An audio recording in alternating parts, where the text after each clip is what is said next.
Doctor صاحب آپ سے میں اسلام کا فلسفہ جہاد کیا ہے اور اس کی کتنی اقسام ہے؟ بسم اللہ الرحمن الرحیم۔ جہاد اللہ رب العزت کی جانب سے بندوں کے اوپر اور مسلمانوں کے اوپر، صاحبان ایمان کے اوپر جو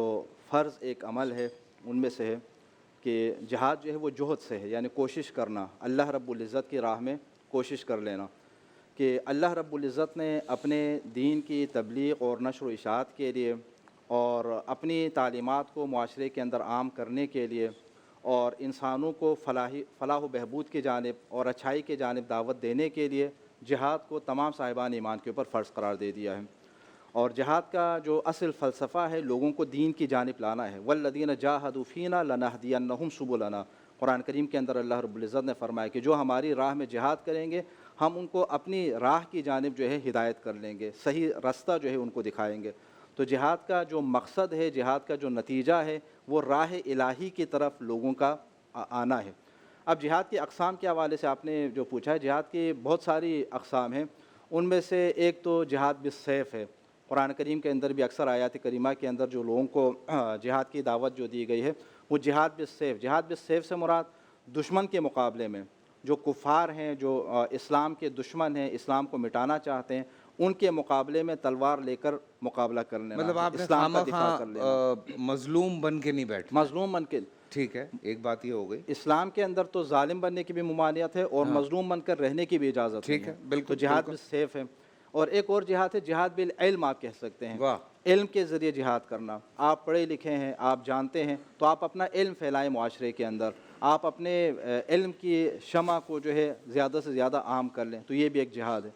اسی طرح جہاد بالقلم ہے، آپ صاحب قلم ہیں، آپ لکھ سکتے ہیں، آپ لکھ کر اچھے خیالات کو معاشرے کے اندر پھیلائیں، یہ بھی ایک جہاد ہو جائے گا۔ اسی طرح ایک انتہائی اہم جو جہاد ہے وہ جہاد باللسان بھی ہے، یعنی زبان کے ذریعے جہاد کر لینا۔ اچھی نصیحت کریں، آپ اچھے پیغامات لوگوں تک پہنچائیں، اچھی باتیں لوگوں تک پہنچائیں، اللہ رب العزت کے پیغام کو معاشرے کے اندر پھیلانے کی آپ کوشش کریں، یہ بھی جہاد ہے۔ سب سے افضل ترین جو جہاد ہے، جو حدیث نبوی کے مطابق بھی جس کو افضل قرار دیا گیا ہے، وہ جہاد بالنفس ہے، اپنے نفس کے خلاف جہاد کرنا۔ ایک دفعہ رسول اکرم صلی اللہ علیہ وسلم مدینہ منورہ سے باہر آئے، کچھ صحابہ کرام جو کسی جنگ میں شرکت کے لیے گئے ہوئے تھے، جب وہ واپس آئے تو آپ ان کے استقبال کے لیے جاتے تھے۔ جب وہ مدینہ پہنچے آپ نے استقبال فرمایا، اور پھر اس کے بعد آپ نے فرمایا مرحبا ان مجاہدین کے لیے جو جہاد اصغر سے واپس آ رہے ہیں اور اب ان کا جہاد اکبر شروع ہونے والا ہے۔ تو صحابہ کرام حیران ہو گئے، یا رسول اللہ ہم اپنی جان خطرے میں ڈال کر میدان جنگ کے اندر دشمنوں کے مقابلے میں لڑ کر آئیں، آپ اس کو کہہ رہے ہیں کہ جہاد اصغر، اور اب ہم اپنے وطن پہنچ گئے، اپنے گھر پہنچ گئے، اپنے بیوی بچوں کے پاس پہنچ، آپ فرما رہے ہیں کہ جہاد اکبر ابھی شروع ہو رہا ہے۔ تو اس موقع پر آپ نے جو فرمایا تھا وہ یہی تھا کہ اپنے نفس کے خلاف جو جہاد ہے وہ جہاد اکبر ہے، چونکہ نفس کے خلاف جو جہاد ہے وہ ہمیشہ انسان کو لڑنا پڑتا ہے۔ دشمن کے خلاف تو یہ نا کہ آج جنگ ہے تو کل جنگ اگر نہیں ہوگی تو اس وقت تک آپ جب تک برسر پیکار ہیں آپ جہاد کی حالت میں، لیکن نفس کے خلاف تو ہمیشہ برسر پیکار ہیں، چاہے آپ لوگوں کے سامنے ہو، چاہے آپ تنہائی میں ہو، چاہے آپ خلوت میں ہو، چاہے جلوت میں ہو، ہمیشہ اپنے نفس کا کیونکہ انسان کا جو نفس امارہ ہے وہ انسان کو برائی کی طرف دعوت دے دیتا ہے۔ تو انسان اپنے نفس کے اوپر اگر کنٹرول کر لے، اپنے آپ کو اطاعت الہی کے دائرے میں اگر رکھ لیں کہ ہمیشہ رکھنا چاہیے، تو یہ جہاد ہے۔ تو اس جہاد کو آپ صلی اللہ علیہ وسلم نے فرمایا کہ یہ سب سے بڑا جہاد ہے۔ آپ نے اپنے انٹرو میں یہ جو فرمایا نا کہ آج کل جہاد کے حوالے سے مختلف لوگوں نے اس کو بدنام کرنے کی کوشش کی ہے، واقعی ایک بہت بڑا المیہ ہے۔ جہاد بالسیف کا انہوں نے جو غلط معنی اور مفہوم لیا کہ جس کی وجہ سے اپنے غلط سلط کارروائیوں کو بھی، اپنے غلط سلط اعمال کو بھی جہاد کے مقدس نام کے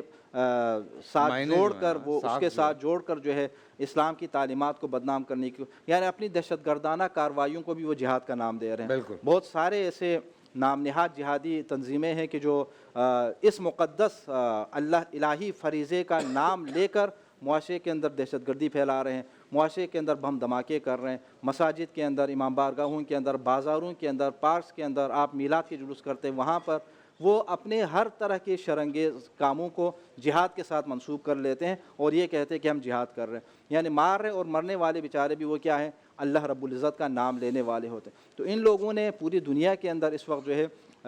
لفظ جہاد کو بھی بدنام کیا ہے اور جہاد کے ایک غلط تصور لوگوں کے ذہنوں کے اندر ڈالا ہے۔ آج آپ دیکھ رہے ہیں فلسطین کے اندر کیا ہو رہا ہے، غزہ کے اندر کیا مظالم ہو رہے ہیں، تو یہ جو جہاد کے نام پر اپنے آپ کو کہتے ہیں کہ ہم جہاد کریں، تو وہاں کیوں نہیں جا رہے آج؟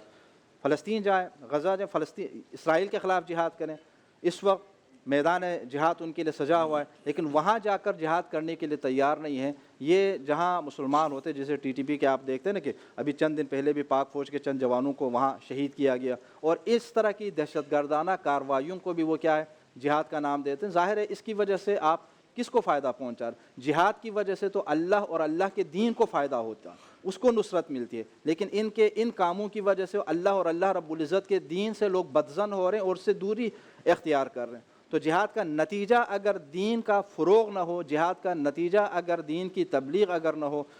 خدا نخواستہ جہاد کا نتیجہ جو ہے ان لوگوں کا عمل اگر دین کی بدنامی اگر ہو، تو پھر وہ جہاد نہیں ہوگا، وہ دہشت گردی ہوگی.